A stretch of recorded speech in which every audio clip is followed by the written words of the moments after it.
Oi, oi pessoal, tudo bem com vocês? Então, hoje nós vamos falar sobre o sensacional A Fúria dos Reis, o segundo volume da série As Crônicas de Gelo e Fogo, do Tio Martin.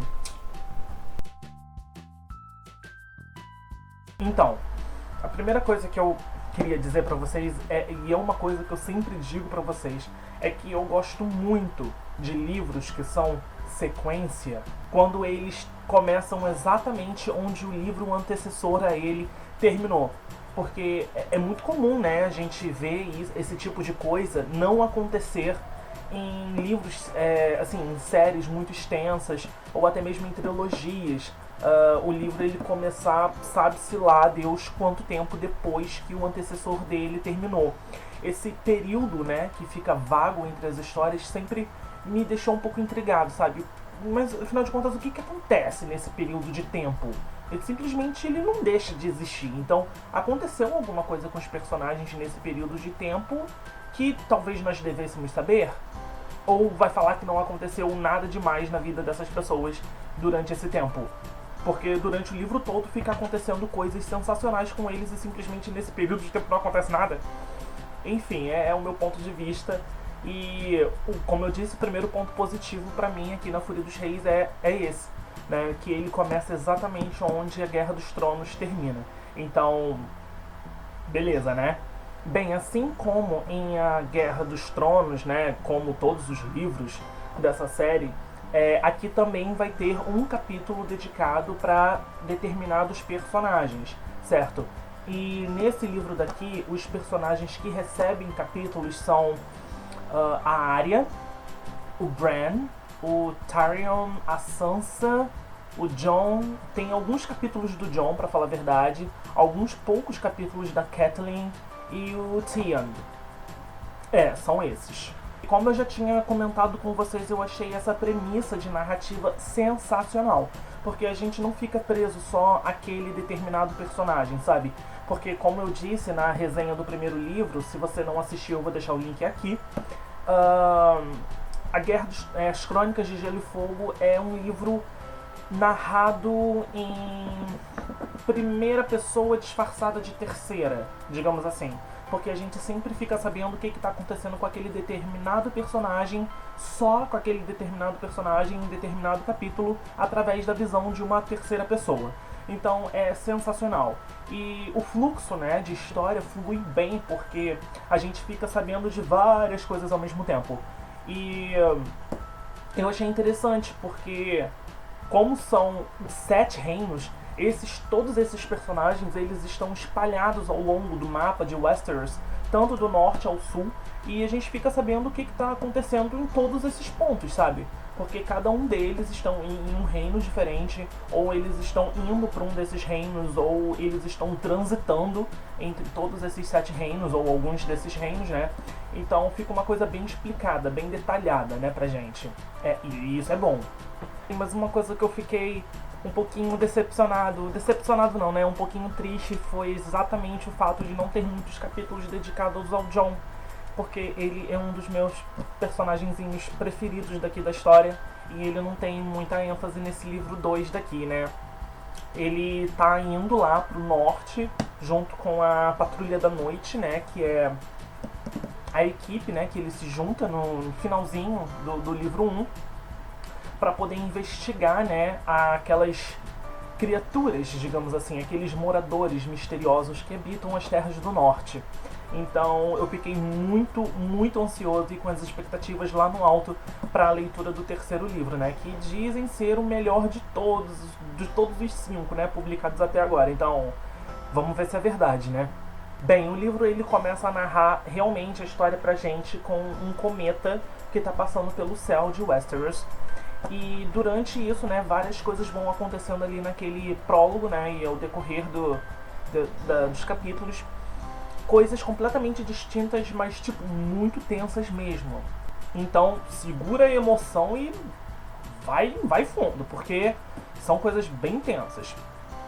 E uma outra coisa que eu também achei bastante legal em relação a...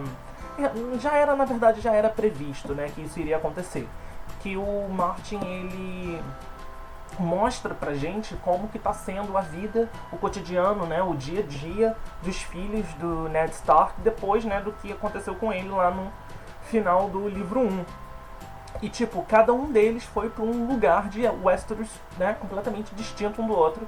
Eles estão vivendo suas vidas da melhor maneira possível, né? E eu tô gostando de ver como que a Arya tá se virando, né, lá, toda molecona. Tá legal, tá interessante, sendo que eu tô com medo dela morrer, gente, também. Tadinho, não morre, Arya, por favor. Enfim, a Sansa, ela tá ficando um pouquinho mais não, né?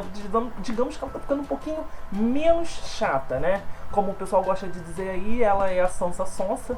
Ela tá melhorando. Tá melhorando, Sansa. Tá melhorando. Mas enfim, coisas terríveis acontecem com esses filhos do Ned Stark. Vocês não têm noção, gente. Ou vocês têm noção, entendeu? E eu fiquei completamente, sabe, estatelado de surpresa. Sabe? A gente vai lendo, a gente... Não! E é realmente coisas de se abrir a boca, realmente, né? E... Ah, gente, eu esqueci de dizer também lá no início, mas tem alguns poucos capítulos dedicados a Daenerys também. O que é uma pena, né? Porque a Daenerys é... Daenerys.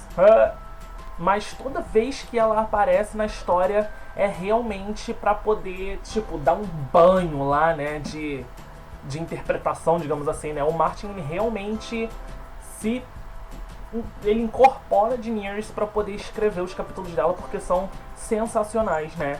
E a Daenerys, em determinado momento, ela tá indo para uma casa, para um lugar chamado Casa dos Imortais, alguma coisa assim. E a narrativa desse capítulo é simplesmente, tipo, coisa de louco. Mas é sensacional, foi uma das melhores narrativas, sabe, desse livro todo. E, sei lá, vale a pena ler esse livro só por causa desse capítulo. Sério mesmo.